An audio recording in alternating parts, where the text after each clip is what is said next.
Hey everybody, and welcome to another edition of Month in Review. So this is where I take a look at all the new games I've played over the previous month and I rank them from my least favourite all the way up to my most favourite. Now there's a very steep incline this month. I've got 18 games that I need to talk about, ranging from pretty awful up to pretty spectacular. Before I get started on the list, I want to give a shout out to the show's sponsor, KIENDA.co.uk, who are my go-to online retailer here in the UK, and if you use my link in the show notes or the QR code, then you can get 5% off your first order. But let's get started on the list. Okay, so at number 18 of my least favourite game of the month is Tumble Tree. So this is a kid-friendly dexterity game as you are placing these cards on top of the actual game box, which is like this cylinder, I suppose, which is supposed to represent this tree trunk. And you're basically trying to put these little cards on, which are circular or discs. And all these cards have a different rule on them. So some might say you need to drop it from a certain height. Some might say you need to throw it onto the top of the tree and stuff like that. Now the problem I had with this game, because by the sounds of it, it sounds pretty fun. A little bit of dexterity, never hurt anybody. But the issue with this one is that all the cards get distributed randomly, and a lot of these cards are much more difficult than what the other ones do.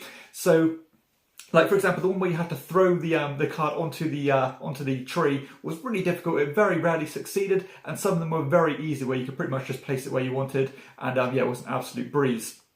So it was pretty much, the winner was going to be determined by who got the best cards or the easiest cards, and it went on way too long as well. You're talking probably about half an hour at least, if not more than that, to play this game, and it should take 10 minutes. So yeah, a little bit too long in terms of its time frame, but it was fine. I mean, I'll play it again if it's for a bit of silly fun. But yeah, massively imbalanced, and I think we even had to create some rules ourselves to make it a little bit more interesting. At number 17, I have another game that is more tailored towards children. This is Zombie Teens. So this is a very simple cooperative style game, as of course you are working together. You will each have a character, and you are trying to venture off, collect these supplies, bring them back to the centre before you get overrun by zombies.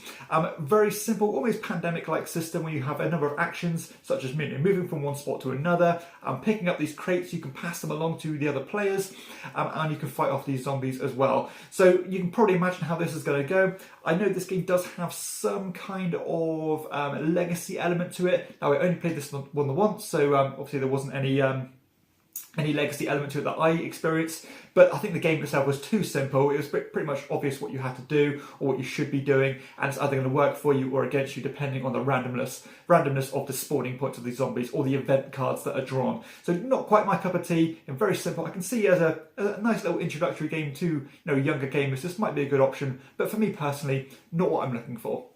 At number 16, I have Guards of Atlantis. So this is completely out of the left field for me. I'd never normally play games like this, but we went to a games night. Somebody brought this along with them. We had 6 players, and they thought this is a good option because this is a team-based game, and it's based on the kind of MOBA style computer games, as you are trying to kind of push your enemy back to their region and try to achieve the objectives and things. Everybody's got their own massively distinctive, unique character with all their own unique abilities and decks of cards. And production-wise, this game looks phenomenal. Some of the best little miniatures I've seen are really kind of charismatic characters, and it looks great. The gameplay itself, again, not quite to my tastes. It's one of those games that's going to definitely benefit from playing it time and time again with the same people, because you'll learn what the other characters do, whereas 5 out of the 6 of us had never played this game before. We had no chance of knowing what each player was capable of, so it's just a matter of just trying things and hoping it worked out, because there's no way of predicting what anybody else could do. I thought it was a little bit it could have had the potential to go a little bit too long. I think fortunately it ended up finishing quite early because we played really poorly. But yeah, just not my style of game. A little bit too swingy, a little bit unpredictable and wild, and chaotic, I suppose. But still some good elements here, and I can see why people would like it if you do like these more American style games. So this one is just not to my taste at all. But I'm glad I played it, because normally I wouldn't get to play this kind of thing. At number 15, I have Gingerbread House. This is a pretty simple little puzzly style game as you're laying tiles on top of existing tiles, building up vertically as well as spreading out on this little, I think it's a little 3x3 grid. And basically when you're covering up these symbols, you're getting these tokens, and then you're using those tokens to acquire cards which will essentially give you victory points. It has this almost splendor feel to it, as you want to be the first to grab the ones that you are building towards before, to stop you from diverting off into plan B, to make you feel more efficient. And you're trying to line up these tiles because if you cover up the same type of symbol, you get a little bonus. Very paint by numbers stuff. It's been done time and time again, and I think it's been done to a higher standard. So this one was a little bit forgettable for me. I actually had to go back and look at a video to see how this one worked because I almost forgot how it played. It was that mundane, I thought. So that is Gingerbread House at number 15. At number 14, I have Agricola Family Edition. So I've never actually played the main Agricola game. Now, from my general feedback I've got is that this game is, pales in comparison to the proper Agricola. And I can see that being the case because this is definitely, pure entry-level worker placement. There's nothing really here that sets it apart to a ton of other worker placement games out there that fall on that, entry-level bracket. This one, you're trying to collect resources, you're building up these pens and things, little enclosures for your animals, giving them space to breed to get you victory points. It has this cool little incentive thing going on where, if you neglect a spot, it can build more and more resources up. And yeah, I thought it was fine at best. It was rapid, very quick game, but the decisions, again, were fairly obvious. Worker placement done to its, a predictable fashion, I suppose. And I actually think I prefer the two-player only version of Agricola, the all creatures big and small. I think that was slightly better than this one. Again, just fine as an entry-level worker placement game, but you're going to quickly tire of it on because there's not much depth here and there's not many things to go for. So yeah, unfortunately, it was a bit of a miss for me, but I still need to try the main Agricola. At number 13, I have Doppelganger, which is a game that probably shouldn't be ranking as high as it is this month, because the game itself is very silly. You are simply drawing a card which is going to have a celebrity on it, and then you are basically writing which one of your friends you think is most like that celebrity. You're reviewing them, and then whoever's kind of got the most votes is going to, or whoever's voted with the majority is going to get points. If you're the only person to vote yourself, you're going to lose points, and so on. So, pretty simple stuff here. But I actually did quite enjoy this one because it did kind of just encourage some interesting discussion. You could find stuff about your friends that you didn't really think before, find out stuff about yourself, just to understand, the perception of other people as you. So it was quite a nice little conversation piece. Something that's going to get very tiresome very quickly. You can only play this one once or twice, and once you've gone through that deck of cards, you're pretty much going to be done with it. But it works. For a family occasion, it's going to be a good little conversational piece. So that is Doppelganger at number 13. At number 12, I have Iota. So this is pretty much a pure abstract style game as you are building up these rows and columns of these cards, and these cards are going to have different shapes on them, and all those shapes are going to come in different colours as well. Now, all you're going to do on your turn is you're going to play one of these shapes, or try to build on one of these columns or rows, I suppose. But as soon as you play the second card in a row or column, then you need to follow that pattern. So for example, if I play a blue triangle and then a green triangle, that means that the rest of them have to be triangles. Or if maybe the first two shapes are blue, then they're going to have to be all blue, that kind of thing. So you have this kind of luring mechanism in where sometimes you could leave opportunities for your opponents to finish them, because if you, say, added I think it was the third or fourth card to a row or column, the points really did amplify. So you had to be quite careful with the opportunities you left to other players. And it was quite an interesting game. Now, I think maybe the interest of the game didn't quite weigh up with the fun you could have from the game, because there was pretty much always a correct play. If you wanted to look at the board enough and scrutinise every single placement, then you could optimise it. But if you're going to do that, it's going to drag the game to a halt, and it's going to become a little bit too brain burning, and again, not much fun. So I think the best abstract style games kind of strike that correct balance of being fun yet still thinky. This one, I think the balance is a little bit off. Despite being an interesting design, I don't think the fun was quite there. But I would play it again because it was, again, quite an intriguing little game. At number 11, I have Dandelions, which is a quirky little filler game as you are going to be rolling a bunch of dice, and then you're going to be allocating these dice to these different petals. And essentially, you are trying to get the majority of your dice on these petals, because each of these petals is going to give you a certain amount of points for each dice on it. But also there's a scoring mechanism based on the pip values on these as well. So there's these two little ways of scoring points. I thought the idea of itself was quite fun, a very simple little 15-minute filler.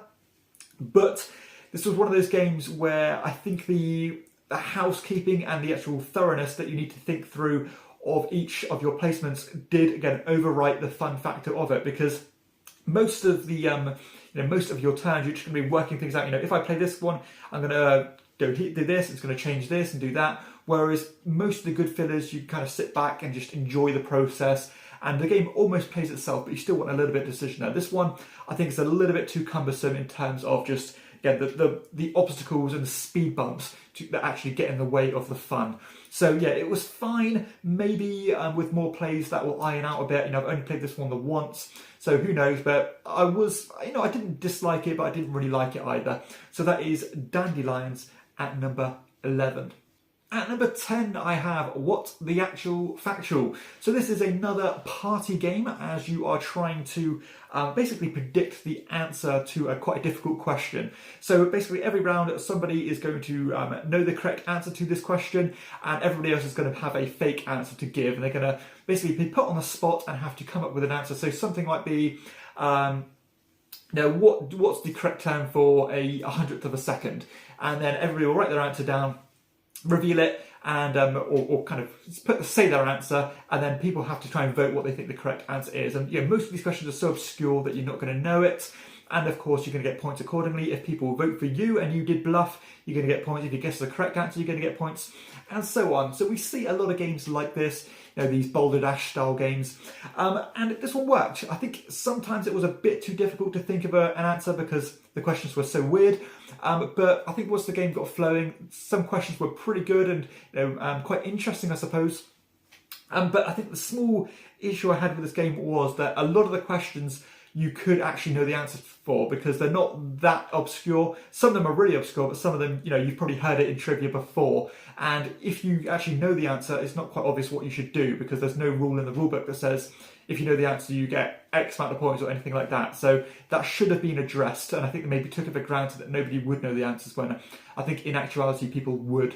At number 9, I have the first of the Euro games. This is Alma. So Alma, I've actually just released a review for, so be sure to check that one out. This one has some very cool things going on in it, as you are utilising this 3x3 grid of tiles, and all you're going to do on your turn, you're going to draw a tile blindly from this bag, then you're going to slide that tile either on one of these horizontal or vertical rows or columns, and any of the tiles that are remaining in that row or column are the actions you're going to get. So it might be getting money, it could be refreshing the kind of overspill area so somebody else can use that row or column. It could be buying or playing cards. It could be investing in these kind of unique powers as you go. It could be moving your boat along this track, which is going to kind of gain you more points as you go. So it has a cool mechanism itself was fantastic. I really liked how that worked. Now, the problem I had with this game was the way that you actually gained points, because most of it just led back to drawing these cards blindly from this stack and then cashing in tokens that you just might so happen to have or might not so happen to have to get a big chunk of points. That for me fell a little bit flat, and it felt like the rest of the game didn't quite merge with the way you're getting points. It just felt like a road to nowhere, really. It felt like most of it was superfluous because of the way you gained the points. So yeah, again, be sure to check out my review to understand what I'm saying in a bit more detail. But had a lot of potential here, didn't quite hit for me, and I don't really see any reason to go back to it for that reason. At number 8, I have Speculation, which is a family weight kind of stock holding and commodity speculation game, as you are trying to invest in these companies, buy low, sell high, that kind of thing. This game, I think it tailors more towards the higher player counts, and we played a 6-player game, which was quite nice. And all you're going to do on your turn, you're going to draw 2 tokens from this bag, one of which is going to show the actions which you can take, which might be investing in companies, buying and selling stocks. Some of them might say, jump a company up a place on the hierarchy to make it worth more, or maybe put one down to make it worth less, that kind of thing. But the other token is going to relate to the shifting of the value of these companies. And these tokens are going to range from, I think it's value 1 to 6. Then simultaneously, everybody's going to reveal a card which is going to relate to one of these companies. And then say everybody chose the same card, or a bunch of people chose the same card, then that particular company is going to fly up in value. And it's all about, again, buying low, selling high. I like the way that the disparity between the low stocks and the high stocks change, or the companies change, because basically the poles start getting further and further apart the longer the game goes on. So What that means is that if you've got a company that's really far behind, yeah, their stocks are going to be really cheap to buy, but towards the end of the game, they can actually cost you a hell of a lot of money because they're going to be worth, massive negative points. And the same applies to the positive ones as well. It's a very dynamic game. It's quite swingy and chaotic, but sometimes that's okay. It only takes about 45 minutes to play, which is, right on the money for me. So it's not one of those games that's going to be a complete brain burner, and it's not going to, fry your brain in terms of all the maths you're going to be doing. It's pretty much one that you're going to just, roll with the punches, just go with your gut and see what happens. And sometimes that's the kind of game that I like to play. At number 7, I have Botswana, which is another commodity speculation style game where all you're trying to do on your turn is you're going to play a card and you're going to pick up an animal. Now, all these cards are going to relate to the different animals in the game, and the most recent card of each animal type played is going to be the value of that animal in terms of the points you're going to gain. And these values are going to range from 0 up to 5, I believe. So, and the game is going to end immediately as soon as somebody plays that 6th card of an animal type. So it's all about finishing the game at the right time when all the animals you've collected correspond to the highest values of the cards.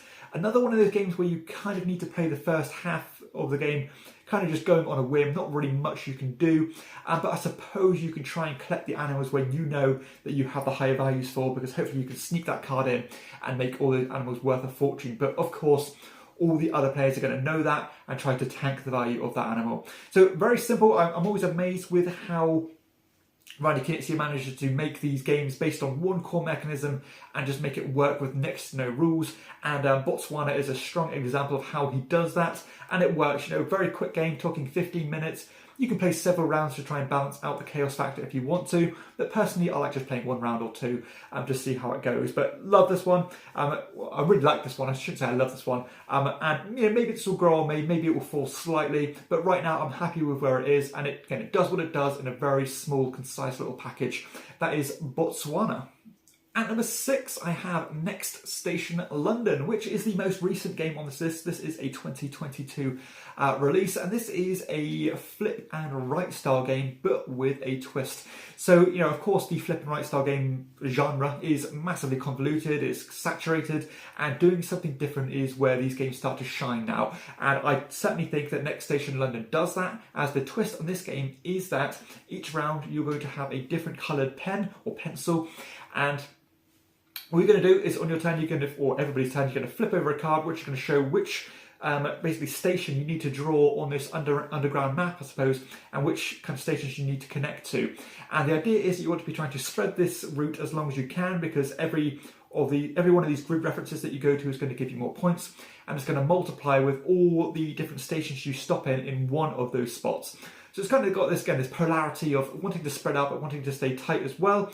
Spreading out is going to be great because it increases your multipliers, but staying close and concise is nice because when it comes to the future turns where you're drawing a new line associating to a different colour, you are going to have more freedom because it's going to get tighter and tighter, and you're not going to be able to cross paths with an existing trade line.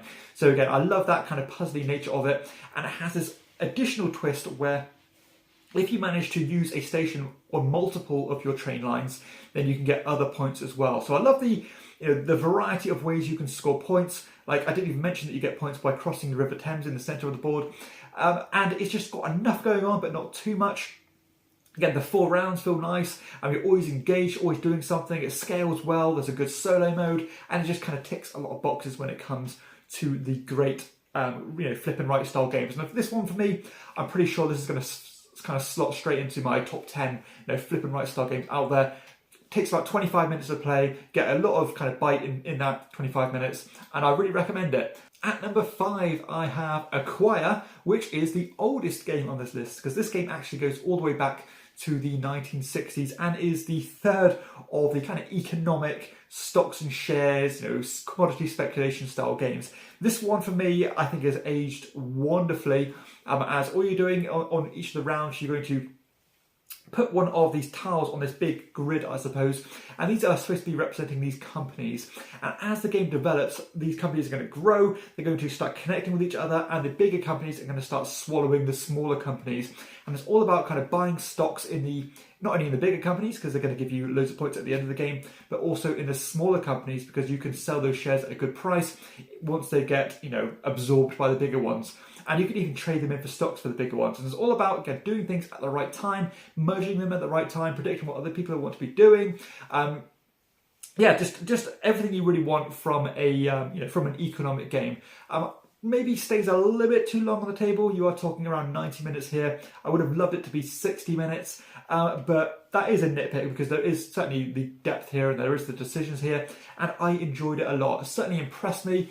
I wasn't quite sure how this was going to go because I know a lot of people say it's still great. A lot of people say it hasn't aged well. I do think it has aged well, and I enjoyed it a lot. So I'm quite looking forward to playing this one again, actually. I definitely made some mistakes I wouldn't do again.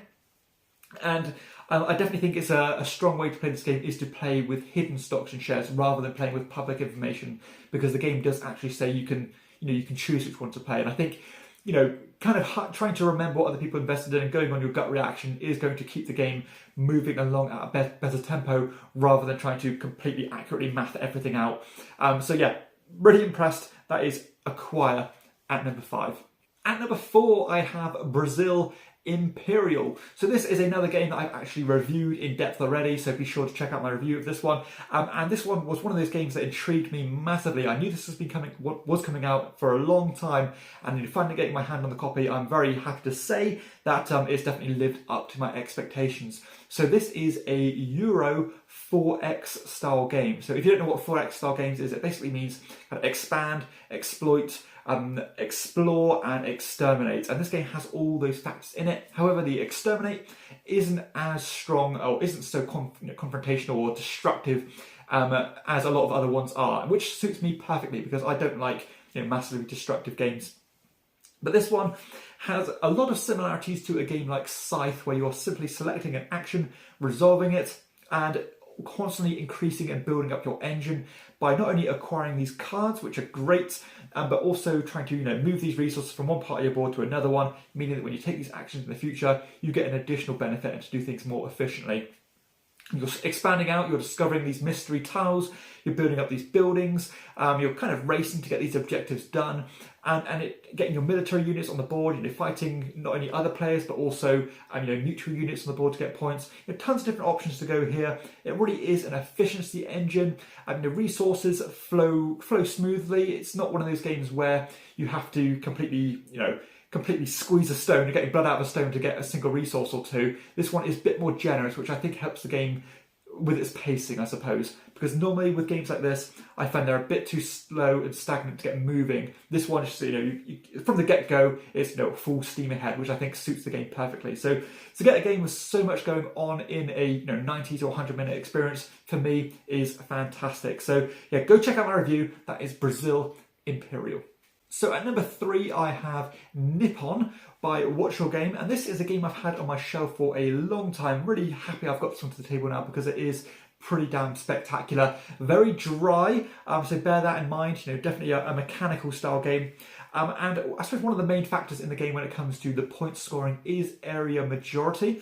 But I like the way that you have to build up a bit of an infrastructure before you can really compete in that area majority, because the area majority is going to basically synergize directly with your resource management, because you're going to be acquiring these companies or different industries, then acquiring coal, spending those coal to manufacture goods, then using those goods to put your influence on the map. And I like the way that works. There's a diverse route of strategies you can go down in terms of point scoring, as it has this kind of tailorable point scoring where you might think, I'm going to really focus on getting these trains on the board, which increase your influence. And for every train I have, I'm going to get X amount of points. And you can get these bigger multiplier tokens, which will get really amplified depending on the strategy you want to go for. Tons going on in this game. Again, a little snippet like this isn't really going to do it justice. But if you want a medium heavyweight, economic, resource management, engine building / area majority game, this game is such a strong example, and I have recorded a review of this one, so hopefully that will be dropping in the next week or so. At number 2, I have The Magnificent, which is a circus or carnival themed game, and the main mechanism of this game is dice drafting, which just so happens to be one of my favourite mechanisms of all time, and this game does it, as you can probably tell by its ranking, to a very high standard. And the twist on this one is that when you're drafting these dice of different colours, Basically, the highest pip value of the colours that you draft that round is going to be the fee you have to pay in terms of your money, which is a finite resource. You have to balance it quite carefully. But the additional twist on that is that the more you draft the same colour, they start to kind of compound on each other. So say I drafted a 2 the first time, then I drafted a 5 of the green, then the first time it's going to be worth 2, but the second time it's going to be worth 7 because you're going to add the 5 to the 2. So you get stronger and stronger actions as you go, but of course it's going to cost you more money. But what you're trying to do in this game is that you're trying to acquire these cards and then put on these performances. But to basically trigger these cards, you need to lay a foundation of these polyomino tiles on your personal player board, which will give you little bonuses as you cover things up, and they'll also correspond to these scoring cards that you'll have to choose at the end of each round. So I love the fact that when you draft one of these die, you'll not only get to take an action, but you also get a bonus action depending on the card that you placed it on, which could be a little manipulation tool, and it could be getting you like an additional coin or so. But each of those cards also relates to a scoring criteria, such as if every row you complete on your player board of these tiles, you get X amount of points. If every one of these shapes, you get X amount of points. So it's all about trying to tailor your strategy and pace yourself to align with the cards you have. And putting on these big performances is also important because not only are you going to get a bunch of victory points, and it's going to be your main way of scoring points, but it's also going to associate to the new card you get into your hand for the future.